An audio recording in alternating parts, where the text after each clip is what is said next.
So this is the pilot episode of WebDM podcast for Patreon subscribers, our patrons, our whoever they may end up being. I don't know. I'm thinking of going Faye with our Patreons. Or no, wait, it's Patreon. Never mind. I don't have to make that choice. Our patrons will pick themselves, and they're going to have to maybe come up with their own set of powers that they grant us. Yes. Hopefully, we're going to use this platform to continue to talk about the Unearthed Arcana series. We've got some better audio equipment than the last time we recorded. Hopefully, that's clear. Jim, we're eating our mics. Yeah, we got to make sure to eat the mic. But oh my God, Jim, getting back to that UA, it's just been building and building. It's just been building. I'm a little bloated. My God. I'm a little bloated with ideas and I mean, we're gonna get to the Mystic eventually, people. I swear. And the Artificer, we should. I vote that we bump those up as soon as possible. But I leave that up to you. You are the DM after all. I like the idea of going through them in the alphabetical order because it appeals to a certain part of me, but we don't have to. We're not bound by that kind of that kind of logic. Artificer first, then, huh? We might do Artificer first. Otherwise, it's Ranger. I mean, like Ranger was the one we left off of, I think. Oh, that's right. Oh, yeah. Okay. I will concede that maybe we should finish out the regular classes before moving on. But I will champion the will of the people and say that maybe the first thing after we get done with those classes is maybe Mystic, maybe Artificer. I mean, we're going to have to cover them. We could maybe do both of them in the same episode and just blow everyone's fucking minds. We could do that. I feel like we're going to blow through these classes in a while. And then at a certain point when we're done with the classes, it's like, there's only 1 week a month that they've got Unearthed Arcana. And there have been some crappy Unearthed Arcanas. There's been some interesting ones since they went. But I'm glad they went back to once a month because... Man, it was tough keeping up once a week. Oh, man. It was... You can't absorb. There's so much. Yeah, and you're never going to play it all. It's going to take forever. And there's a lot of crap. I mean, not. I wouldn't say a lot. There's some crap. There's some crap. We should just do like a shit show. Man, there's a lot of shit. There's a lot of shit to shovel through. But what I'm excited about and what I want to get to the topics that we're going to cover. First off, I like that the format of the podcast is probably going to be a little different than the format of the continuing to be free and hopefully totally awesome YouTube channel that we have. I feel like the dynamic's different here. I'm the one that's come armed with the knowledge, and you're the one that's fresh. I mean, it's always me asking you about it. I mean, you're providing the knowledge. Yes. I mean, that's the way I've always seen it. I mean, that you can't be a professor of Dungeons and Dragons, so I just decided to make my own. But what I'm excited about for 5th edition is we're finally, I think, seeing, and what I hope to continue to see is like more and more stuff like Adventures in Middle Earth or Primeval Thule and things like that, where it's like they're stretching the limits of what 5th edition can offer. Yeah, and given that it's the week before Gen Con, we're getting to see some sneak peeks of that. There's a lot of hot items. Oh my, yes. On the role playing agenda. So okay, well, what do you say we get to it? Let's get to it. So the first thing you want to talk about DM's Guild Adept program. What? Yes. Talk to me what this is. So what is this? DM's Guild is a digital store, right? Yeah. And the idea is that you can go and get not just PDF copies of some Dungeons and Dragons stuff. It's attached in some way through DriveThruRPG and RPG Now. I think they all sort of operate on the same software. They might even have the same owner. I don't know, but I wouldn't be surprised. That would be a monopoly, Jim. All I know is that my wish list on our DriveThruRPG transferred over to my DM's Guild wish list. So I'm assuming they're all the same company. It's the deep state surveilling you. It's the fucking deep state of Dungeons and Dragons. Peller help us all. Yeah. So it's DM's Guild, but the real thing of it is that it's a place where anybody can upload their PDFs and adventures and supplements and rules expansions and new classes and so much. It's quite frankly too much, and the signal to noise ratio, the value to I don't know, it can be overwhelming sometimes. And I read occasionally online where people are like, I uploaded it. It was first for a couple of days, and then it went off the front page.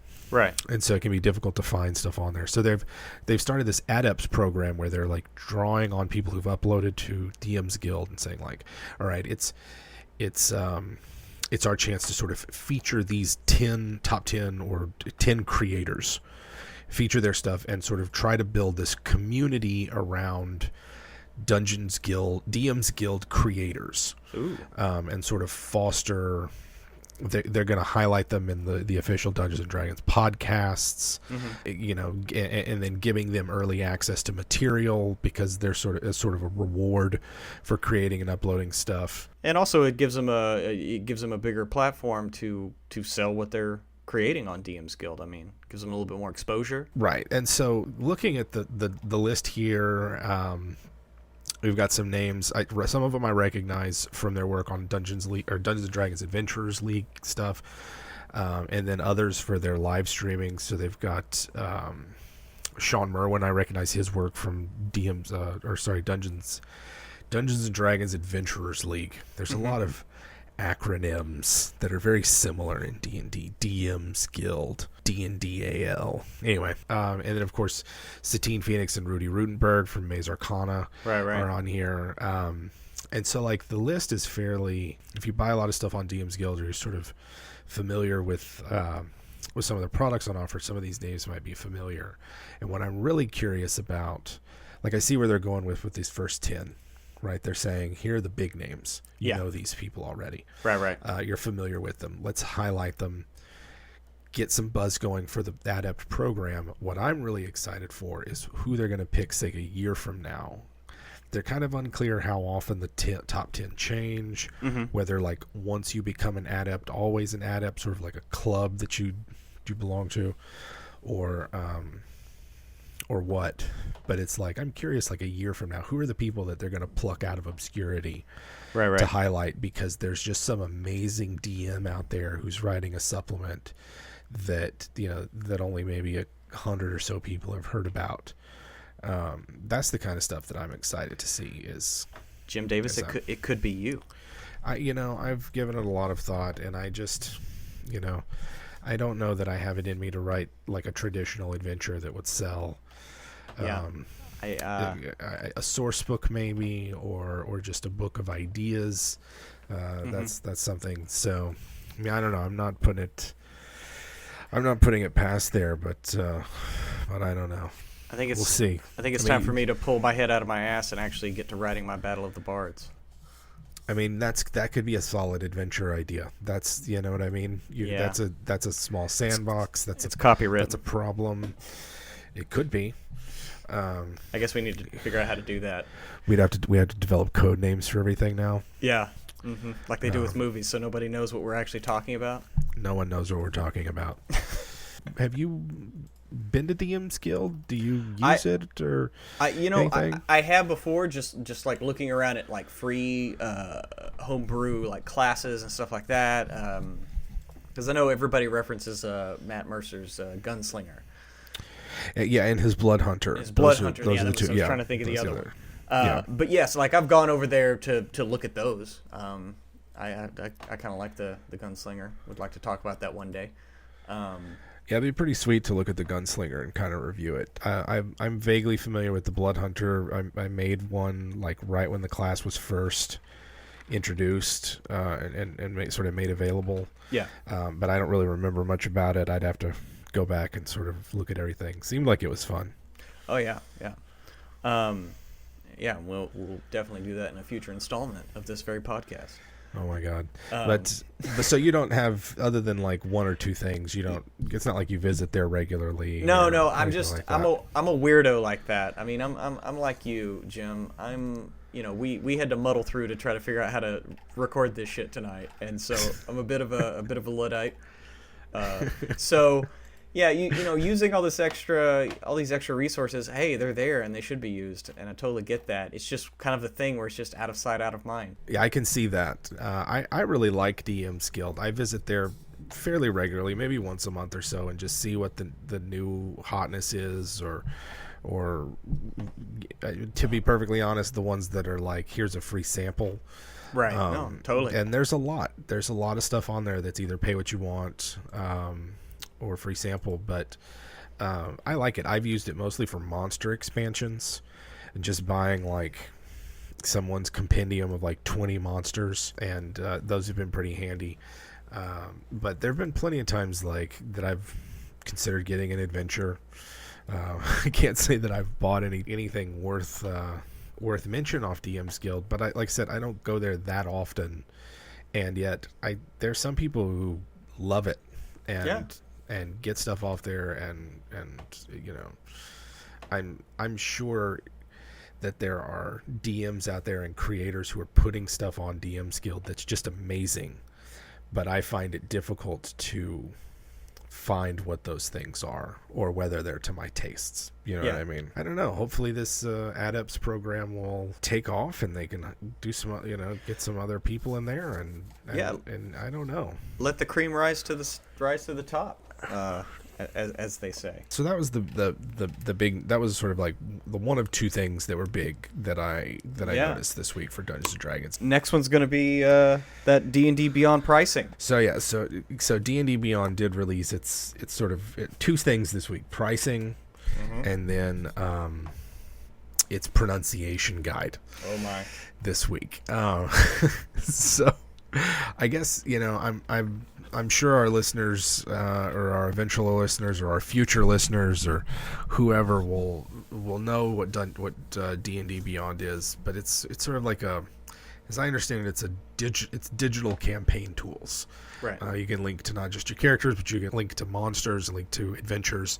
It's supposed to have some sort of functionality with Twitch, although I'm not that familiar. I kind of like was present for the sort of the first iteration and sort of kept up with the first iteration of D&D Beyond, but then I was just sort of like, nah, I'm probably not going to use it. This isn't really for me. And I was like, I'll catch up later once it's a thing. You know what I mean? Yeah. So I haven't really been following the different stages of it as it moves towards full launch. Now, when this thing is completely complete and out, when all the phases are done, what should this look like? You know, I think it's like a character builder slash monster builder, along with a rules reference, and it's supposed to come with. It's in terms of like the Twitch functionality, it's supposed to be able to display things about your character in, like, say, a Twitch stream, but it doesn't fully replace a virtual tabletop like Fantasy Grounds or Roll20. Right. Oh yeah, that's what I was wanting to get at. Like, is it going to go full, you know, VTT? No, I don't think it's going to go full VTT. I think they're looking for something that's compatible or complementary to that, but it's definitely being aimed at streamers and other people who play D&D on Twitch, or presumably, I guess, you know, even if they're just, I don't know, playing for themselves, and not necessarily for an audience, like I said. But they've got the pricing itself is kind of, I don't know. To me, is one of those things where I'm like, this is where I know it's like I'm clearly not the audience for this. I feel like I bought the D&D books already, and you're paying not quite full price, but quite a bit for basically digital copies of these books. And so you can get like a monthly subscription fee, which gives you sort of a stripped down version of the character builder, the monster builder, that kind of thing. And then you have the opportunity to either buy piecemeal. So like the example they give is like, you have the basic rules, but you want access to the Tabaxi race. And then if you want, you can then pay like a couple of bucks for just the Tabaxi race from Volos, instead of like buying the $30 Volos guide or the $25 Volo guide. You can pay like $3 for just that one race, or whatever. But at what point does that become cost prohibitive and might as well just buy the whole book, right? Well, I think that the purchases build towards the full price. That's if I understand it right. And you can buy things in bundles, and what I do like is that if you do want to go all in, you buy like a year subscription. They're basically giving you like 3 months free, or you can go in and buy like the $275 one or whatever it is, and get like all the books, everything, and then any future release is like at a discount. And so I can see if you just know that this is your thing and this is what you've been waiting for, then that might be worth it. But to me, it's just kind of like, no thanks. There's a lot more I could do with my $279. Right.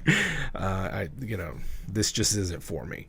And so, in that respect, I don't know. I might see myself in the future like buying the just I'll spend $3 for the lowest tier for a month just to see what's on offer and just to see if it's worthwhile. I can see doing something like that. And but maybe you're the player who wants to have everything on their phone. You know what I mean? And you just don't want to carry around books. You don't want to carry around a bunch of papers. You roll your dice on your phone. You might as well have your character builder with everything on it on your phone. And that's seems like a really convenient way to play. Now, Jim, if you don't mind a quick aside on that very subject, because I've been playing a lot more out in public with just regular people, with real people. Yeah, so so it's been good for me. We've been cloistered at the same table for a long time. Yeah. But played a few sessions with people playing with digital content. Yeah. Have you ever played with someone who's had like their character sheets on their phone or their tablet and they're rolling on their tablet or phone? Have you had that experience yet? Yes. And what are your thoughts before I share mine? I have with someone on a tablet. They kept everything on their tablet, and they used a dice rolling app. I didn't care personally. I don't imagine there are a ton of cheating dice rolling apps out there. There might be, no idea, but it didn't bother me or anything like that. Or, you didn't feel that it slowed the game down at all? Not especially. They weren't playing a particularly complicated character, if I recall. They just had a PDF open and then a dice rolling app. It didn't seem to take that much longer. Why? I've had mixed experiences with that, and I've just you got a dish. Mean, it's probably just the user, but it's just been around a few people that use everything on the phone or the tablet, and sometimes it's just like I got to the point with certain people that I was just like started counting in my head when it was their turn, just to see how long it would take them. Versus everyone else. I mean, and it was like 50% longer because they're like having to go through multiple screens. They're like, I need to do this, but what's my save on this? And then I got to roll damage and put this thing in and whatever. Oh, yeah. And then it comes around to my turn and I'm like, I hit and I did 12 damage. Next. Yeah. That would get annoying pretty quick, I think. So if you are going to use it, you would think that you'd want to get pretty good at either setting up that ahead of time. Yeah. Or just roll some dice and keep your character sheet on a thing. All right, see, I think I could see myself starting to do that. I don't know. Yeah. Me. I like the texture of dice and like actually rolling something physical. But I could totally see switching over to like a digital character sheet and just having my dice out in the open for everyone to see. But I can see how it's like some of the dice rolling apps that I've used lately, I find overly complicated. And I've deleted them from my phone because it's like I just want to roll 2d6, and they don't. It either is way too complicated and letting me roll any number of infinite combo of dice, or trying to pigeonhole into certain different combos. And so I just was like, no thanks. The only one I kept on my phone was one that like literally just has dice on the like just filling the entire page of the screen, and it's like it goes from left to right like D4, D6, D8, D10, and then as you go down it's like 1, 2, 3, 4, and you can just scroll up and keep going and like roll 100 D20 or whatever. But that's it. You just tap which one you want and it rolls it. And so I like that one. It seems pretty random, the few times that I've actually used it. I don't even know if D&D Beyond comes with the dice rolling app. That'd be pretty sweet if it did. Yeah. But So the pricing details for D&D Beyond were one thing this week, and I don't know. I wasn't really my finger was not on the pulse of this week completely. I just sort of saw it there at the end. It's like, oh, that's way more than I would pay for this. Here's the thing: is like for me with 4th edition, I loved their digital tools. You have mentioned this many times on the show. And I'm happy to be wrong. I'm happy to be for this to be the case. But if D&D Beyond ends up being as easy to create monsters, custom monsters, as it was with the digital tools in 4th edition, then I might just pay for the basic whatever it costs to get the thing. And then, even the master tier or whatever it is $6 a month. It's not that big a deal. I don't see myself buying a lot of big books on this thing. And I don't see why I can't just take a picture of the barcode on the books I do have. But I guess, this is a Dungeons & Dragons licensed product. It's a separate company doing it. So right. That's the problem with Wizards of the Coast being so small as it is now, or at least their D&D division. Magic gets all the love. But that's just because Magic is a more profitable.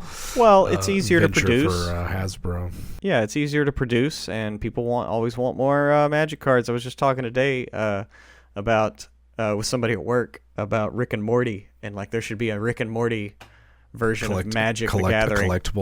Oh my god, dude! If there was a collectible Rick and Morty game, first off, there just needs to be more Rick and Morty shit in the real world.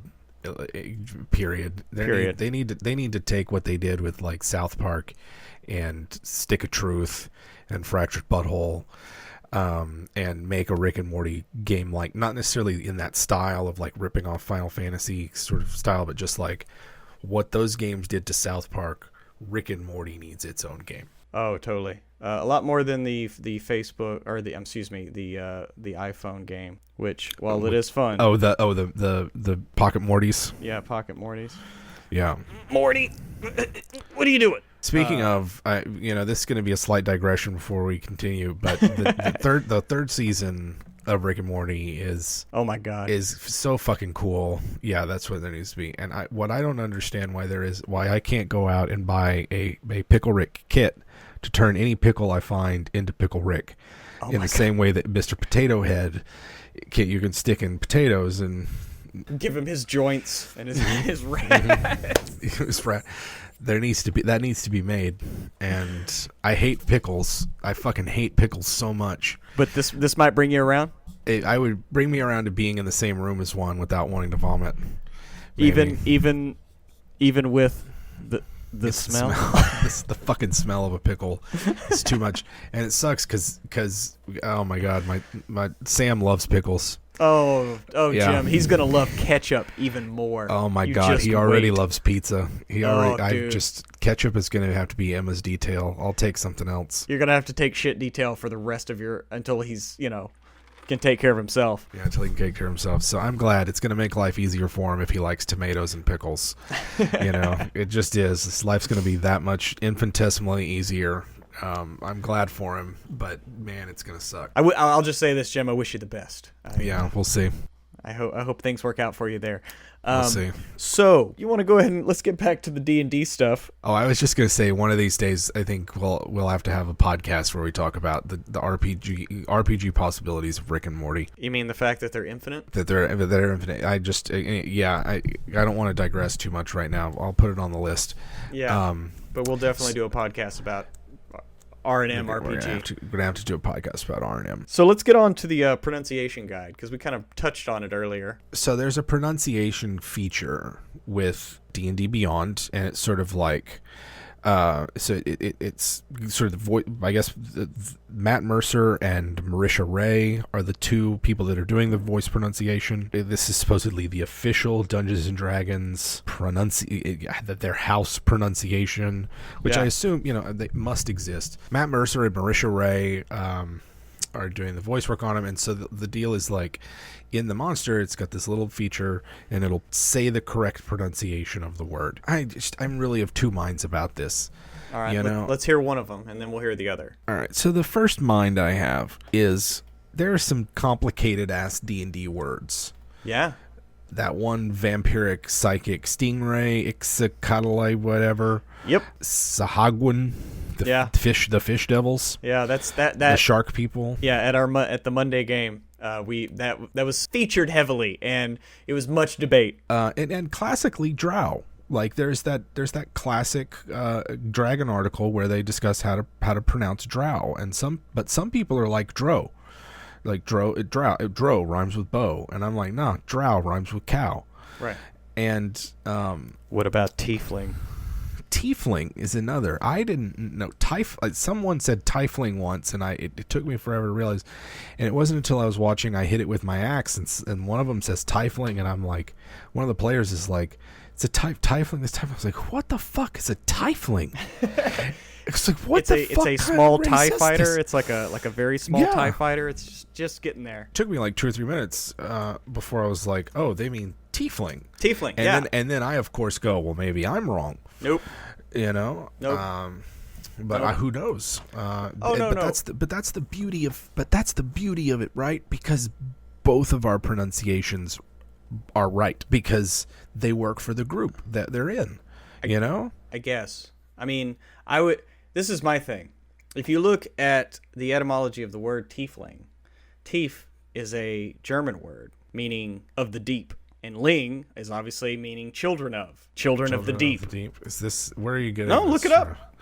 It was actually on a where did I look that up? Someone did you find this on Reddit, Twitter, or Reddit? Oh man. I mean, I believe you. It sounds like a German word. I made a D in German though, and that was only with the help of my then fiance. Yeah. Here we are. Well, I mean, I just looked up the word tief. That's what it was. And it's a German word meaning deep or deeply. I'm much more for there being no official guide or no official way, because to me the beauty of it is that each group develops their own language and their own way of pronouncing these made up words, and then it becomes their shared sort of stuff. I mean, like, there's conflict whenever you run into a group that says tiefling and you say tiefling, right? And then you start pulling it all.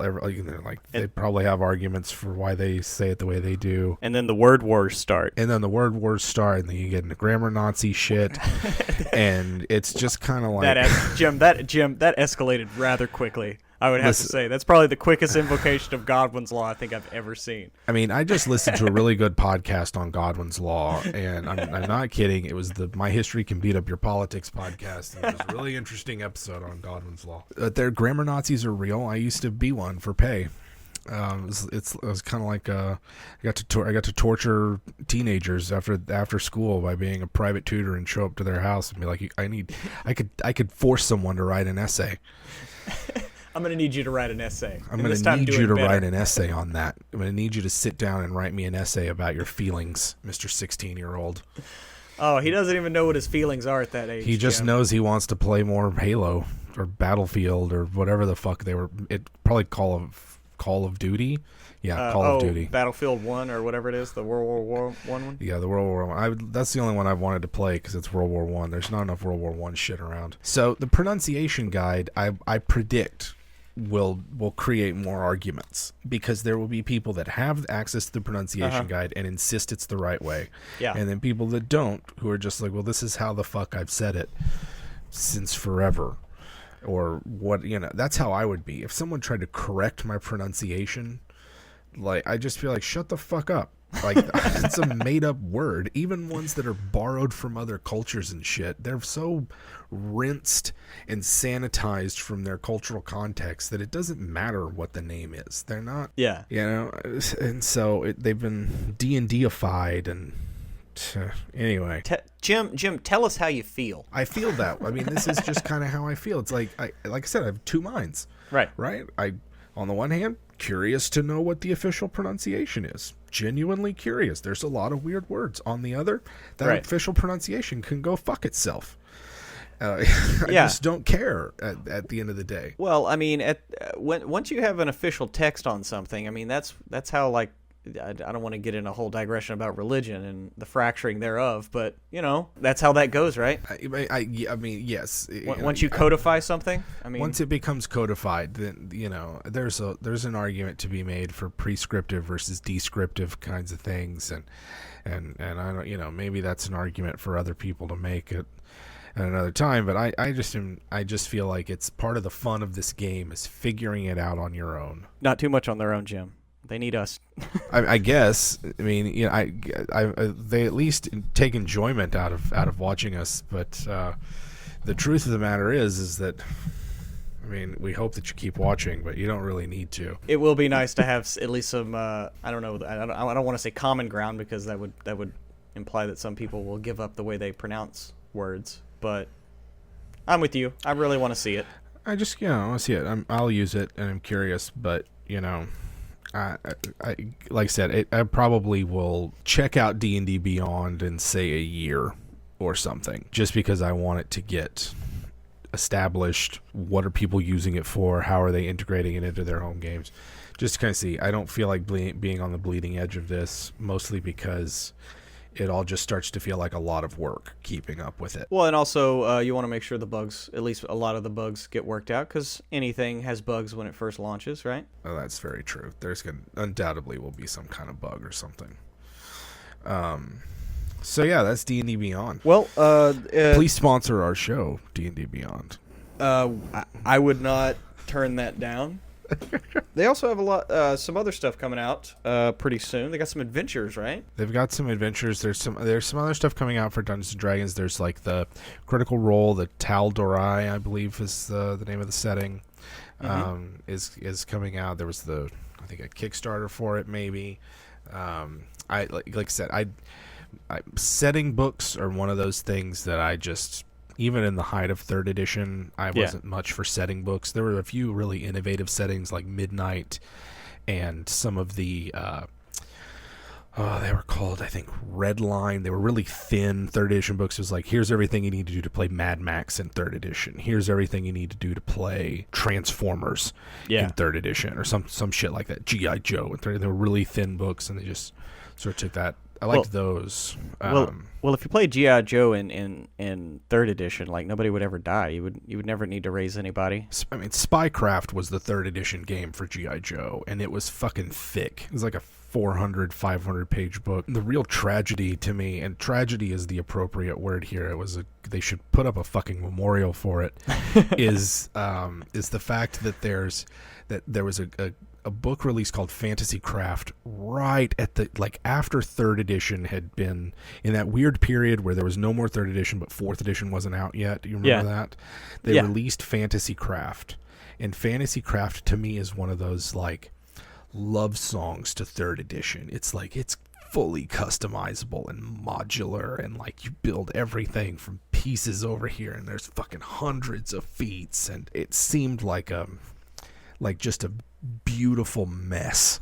Right. And I just never got a chance to play it and see how it ran, but it seemed like one of those things where it's like, we're going to strip the game down to its bare bones, avoid all the problems that 3rd edition has with its bloat, and just like give it to you. And it's just like, man, you guys were like, it's too much too late. Yeah. Because it was another giant book. Like, we had moved on. We were playing 4th edition by that time, and we were seeming to give it an honest shot, and I didn't want to be like, we're just like tired of 3rd edition. Yeah.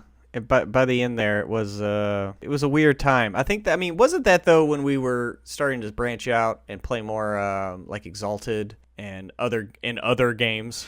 Yeah, we're playing more Exalted. We're playing more, but we started to play Labyrinth Lord, which was a variant of basic D&D, which leads me to a piece of something that I found this week. Oh, what's that? What's that, Jim? It's Frank Mincer, the designer of the 1983 Dungeons and Dragons basic red box set it's the iconic. I don't know if you've seen it. It's got like the fighter, and he's got the sword. He's slashing across the red dragon's face. Yeah, I got that shirt it's still that shirt that I've got. You're damn right. For a lot of people, this is like their perfect platonic ideal for Dungeons and Dragons, and so this guy is releasing a setting book for 5th edition Dungeons and Dragons. And it's based off of another continent on the world of Greyhawk that was outlined in this one adventure called Egg of the Phoenix, released in like whatever it was, 87 or something. Yeah, and so it's gonna have like all new art and shit. It's a 5th edition book, but it's like, I don't know. You know how much I love fucking old school stuff. Yes.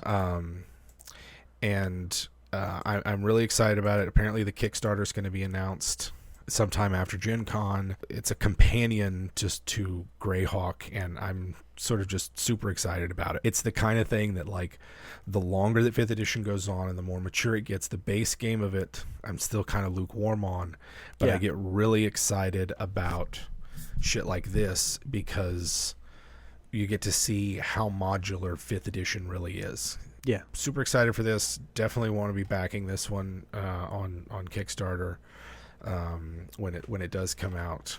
And yeah, I'm just reading through it right now. It looks freaking awesome. Just as I'm being passed milk and cookies. Oh well, I am certainly jealous. I can just bake my own. That's fine. You'll just bake your own cookies? Yes, you're damn right I will. With the skill and expertise of a master craftsman. You've really honed your craft with those, and I hope that you're able to share them with the world at some point. We have discussed this. We need to look up laws as far as shipping baked goods across state lines. And stuff like that. But I really hope to maybe let people get a taste of Pruitt's Pride. That's my cookie name. If I ever create my cookie company, will be Pruitt's Pride. Pruitt's Pride. It's a great name. It's got alliteration. It seems familiar because of Pilgrim's Pride, right? Right. It's close. My bakery name was 24-Hour Bakery. That's it. That's all I want. It's not clever. It's just like, what is this? It's 24 hours. It's open. It doesn't close at 7 o'clock. Well, no. This is what you do to fuck with people, Jim. It's still only open 4 hours, 6 days a week. So 24-hour bakery. What? That's per week, and then like in small fine print per week. 24 hours per week. Yeah. So that's fine. So that's sort of my first piece of surprise news. Frank Mincer this is the Imperia setting for Dungeons & Dragons 5th edition. Imperia. That's the first one. The second one is just a piece of just like feel good news. I'm glad this is out there. The PDFs of Warhammer Fantasy Roleplay 2nd edition are now available from Cubicle 7. I fucking love Cubicle 7. They do the One Ring RPG and Adventures in Middle Earth. Yeah. I've only got to flip through those very briefly. They're going to be doing Warhammer 4th edition, which I'm super excited about, and it's going to be based on 1st and 2nd editions, not that bullshit 3rd edition Warhammer. Because we played 2nd edition, right? We played a hybrid of 1st and 2nd edition. Okay. It was mostly the 2nd edition rules, but we were playing a 1st edition adventure that I was literally converting on the fly. It was... the differences between 1st and 2nd edition Warhammer are comparable to the differences between 1st and 2nd edition D&D. They're virtually interchangeable, just some minor tweaks and cleanups. Added some skills. So now the PDFs are available, and that's super sweet because there's like 2 or 3 that I don't have, and I would love to have the PDF of the Career Compendium because the binding on it has completely fallen away, and it's just a collection of loose leaf bullshit. Time to get a 3-hole punch, Jim Davis. Man, I bought a whole bunch of bookbinding equipment to fix it, and like a hot glue gun and some things, and I tried it out. I tried it out on 2 other books, and I just mangled them so badly that I didn't want to make the situation worse. Yeah, you don't. Yeah, don't do that to the thing that you love. I love that book. That dude, I remember flipping through that so many times. I apologize for contributing to the downfall and degradation of it. It just was going to happen anyway. Another bit of news, it's sort of in the similar vein that I just found this out today. I don't really know any of the details, but it appears as though there's going to be a new Warhammer 40k RPG called Wrath and Glory. Oh my god. Seriously, Warhammer 40k has the best names for everything. Right? It just is. And, in this era that we find ourselves in now, what's better than a little grim dark, in the future there is only war shit. I mean, right now there's, anyway. We live in a dystopia. It's just true. This is apparently one of the lead developers of Rogue Trader and Deathwatch is working on this, so they're familiar with what's going on. Of course, it's always got the badass art from that Warhammer 40K shit always has. And then it sort of appears as though those products for Dark Heresy, Rogue Trader, Death Watch, yeah, Only War, Black Crusade, which is the one I really wanted to play with you guys. I really wanted to play where you guys were like fucking dissidents on an imperial world somewhere, leaders of a cult of Nurgle or Tzeentch or something that's trying to overthrow the imperial rule of a planet. Can you open up portals to let in Chaos Marines secretly? I mean, just like that kind of shit. Yeah. But I have to say, I've always wanted to play long term an Adeptus Astartes. Oh yeah, a campaign that really took the Death Watch rules and like made a full campaign out of them would be super sweet as well. Yeah, I'm reading that Hell's Reach right now, and the game that I wanted to play was Ascension level Dark Heresy. So you guys are playing like throne agents of the Inquisition, full Inquisitors, not just their lackeys. Yeah, fuck and that then shit. like let someone play a Death Watch that's assigned to the Inquisitor. You know, you are the group's heavy muscle. We got a Space Marine. Yeah. And guess what? When this motherfucker unloads that heavy bolter on you, there's not much left but splatter. There's not much left but splatter. And that's not all he can do. He also has a power fist, and a storm bolter, and a plasma gun. Yeah, it's nuts. And then you play like Adeptus Sororitas, Sisters of Battle, Death, Death Cult Assassins. There's a ton of shit you could do. That's just Mechanicus. So I'm excited about it. I love Warhammer 40K. It always has a special place in my heart. I'm glad to see it's still alive, you know. It's we need it now more than ever. So this next one and this final one really is something that one of our Twitter followers pointed me out to. His name is Animus Maelstrom. Pretty sweet name. Yeah. Animus Maelstrom pointed this out to me, and it's called Esper Genesis. And it's another setting for 5th edition that combines, inspired by Star Wars, Mass Effect, Phantasy Star, and Ghost in the Shell. Three out of those things I fucking love. And I hear Phantasy Star is a good game. Limited run, but I'm sure you'll be able to get a PDF somewhere, hopefully. And just like, look at that second picture there, man, with the spaceships coming in. I'm a sucker for just some spaceships, dude, that look like they're just impossibly big. Dude, the fucking full plate power armored Dragonborn, or lizard, or whatever that is. I don't care. Whatever the hell this thing is. I'm kind of excited for Starfinder. Well, the art of it has got me pumped. Watching you guys play that sort of launch game was super fun. Am I allowed to talk about that now? I haven't. You're the one that signed. Did it. They did a show about it, I think. You're the one that signed the NDA, man. It's not me. Starfinder's come out, right? The fuck if I know. I was getting to that point that I was like, it looked cool, but I'm probably never going to get it because I don't really play Pathfinder, and if it's based on the Pathfinder rules, then that's a big hard pass. Yeah, I will say, I mean, we've been playing 5th edition for a couple of years now, or however long it's been. A little over a couple of years. And coming off of that and going back towards 3.5 and then taking a hard right, which is basically kind of what it was, to get all those back in, get all that shit back in my brain. It was a little weird. I'll have to say that. But I did enjoy it. It was a lot of fun. The character I played was basically a rogue. Yeah, I mean, it looked interesting, and I might pick it up, one day if I got some like lottery money hanging out somewhere or something. It's one of those kinds of things. But this 5th edition, something that's very similar, I'm more inclined to pick up because it's like I don't have to switch brains between two very similar but also very different editions of Dungeons and Dragons. Yeah. I want to see where they're pushing 5th edition, the direction that they're going, what changes they make, and it looks pretty cool. And it's one of like two competing things that seem like they're Starfinder alternatives for 5th edition. The other's called Hyper Lanes. It's up on Drive-Thru RPG. It's on my Drive-Thru RPG wish list. But this Esper Genesis seems really cool. And like I said, I had a guy on Twitter like mention it to me and say that the creators of it are really cool, and you can just kind of talk to them and you know. You better believe I'm going to obsess about this until I can get a hold of it, because I already, just from the art I'm looking at, I am pumped. And jeez, it looks fucking cool. And you know, I'm one of those things. I love Cypher, and dude. I keep promising us more and more Cypher games. We're gonna do a sci-fi Cypher, and we're gonna do a super Cypher, but at the same time, D&D has such gravity.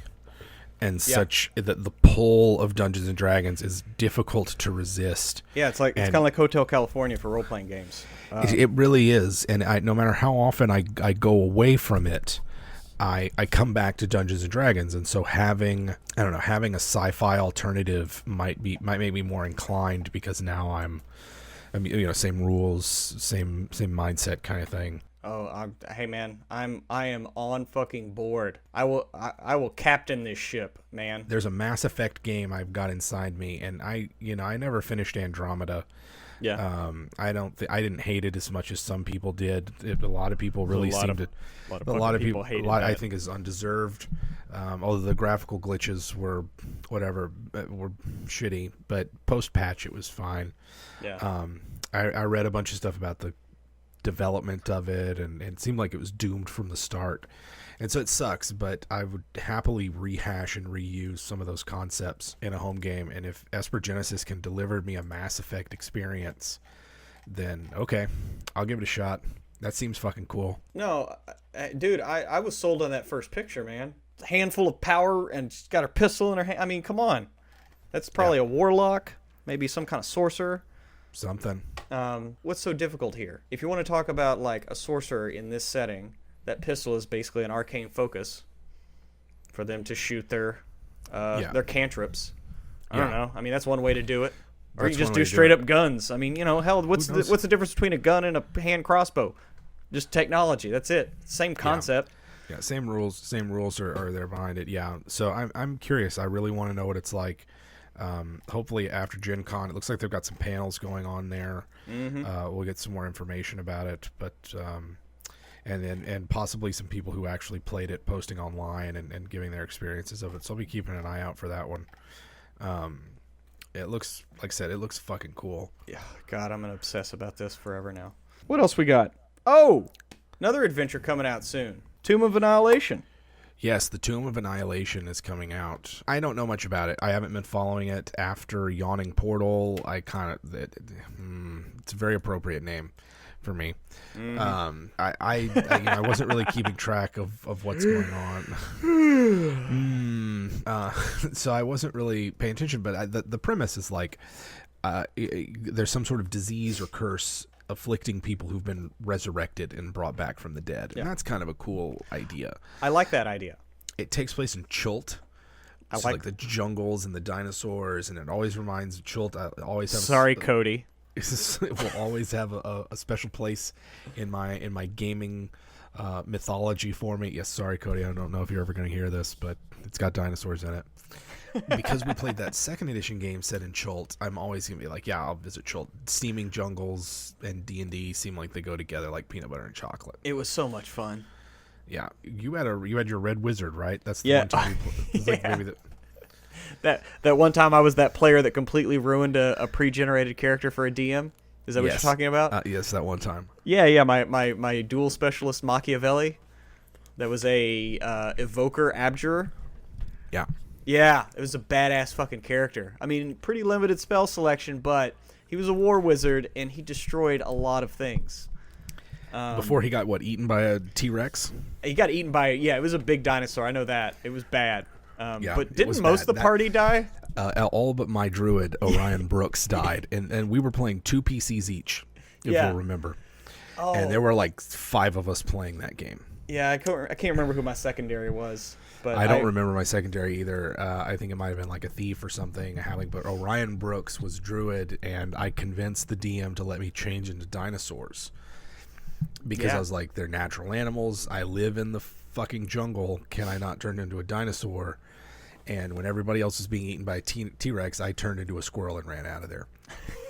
I bolted. No shame. Well, if you can do that, why wouldn't you? Why wouldn't you? Absolutely. If I recall, the party had been captured by lizard folk and put into a pit. Yep. With a T-Rex. Yeah, it was bad times. But it's whatever. I think it was just spite, the reason that happened. Yeah. There was a lot of spite in those games during that time. A lot of spite. So yeah, it was fun. And then like 2 months later, 3rd edition came out. Because I can remember thinking there were several concepts that we were talking about in that campaign that would work perfectly in 3rd edition. Yeah. That we didn't. Something like a gnome paladin or something like that. Mm-hmm. That we could finally do. So Tomb of Annihilation going to be out next month. Maybe we'll check it out. Maybe we won't. I'm largely over the official adventure for 5th edition. I might, if I ever find one for sale or something, I might pick it up just because I want to see what's going on. But I'm not really feeling the need to pick up a lot of these. Hell, man, I might just do it just because I love the setting. Yeah, and maybe I'll run it. Who knows? Maybe you'll run it. You should give it a shot again. You should try it. You shouldn't stop at Spelljammer. You should keep stretching those legs. I know. And this is the pilot episode of WebDM. We hope to bring you a lot more stuff. It's going to be more current. We're recording these week to week instead of big batches like we do with the show. And so we'll be able to talk about more current things. And get caught up on those UAs. Everybody's been clamoring for them, so they'll finally UAs. And we really appreciate you. If you're listening to this, that means you have become a patron, which means that you have decided that you like what we do enough to throw us $5.99 or however much we're charging you guys. This was it, $5 a month? I don't remember. I believe so. Something I should like probably know this. I wrote the copy for that well, yeah, but again, this is the pilot, so it's okay to have some wrinkles to iron out. Otherwise, you can't start at the top of the mountain, Jim. Got to work your way up. You can't start at level 20. You got to start your way at level 1 all the way up. And right now I see us as like level 4, level 5. Yeah. We've clearly advanced from where we were initially. Yeah, we've definitely gone to another tier of play. We're definitely up into another tier of play. We got the Patreon. We got the subscribers on YouTube. We got people loving us on Twitter and whatever. We got that Saver Dice game going. We got that Saver Dice game going. Clearly, we've leveled up and got Fireball and extra attack. Yeah. But our challenges are going to get stronger, and we're going to need resources. Maybe one day we'll get to that level 20. Yeah, we're gonna need spell components start to get a lot more expensive at this at these levels. Absolutely. You want to cast Glyph of Warding all the time? Guess what? It's going to cost you. It's going to cost you, and so we're glad that you guys have decided to listen and to be patrons, and this is your treat, and we're going to join you every week and have a good time. Most definitely, and as always, may the dice ever roll in your favor. Yeah, straight.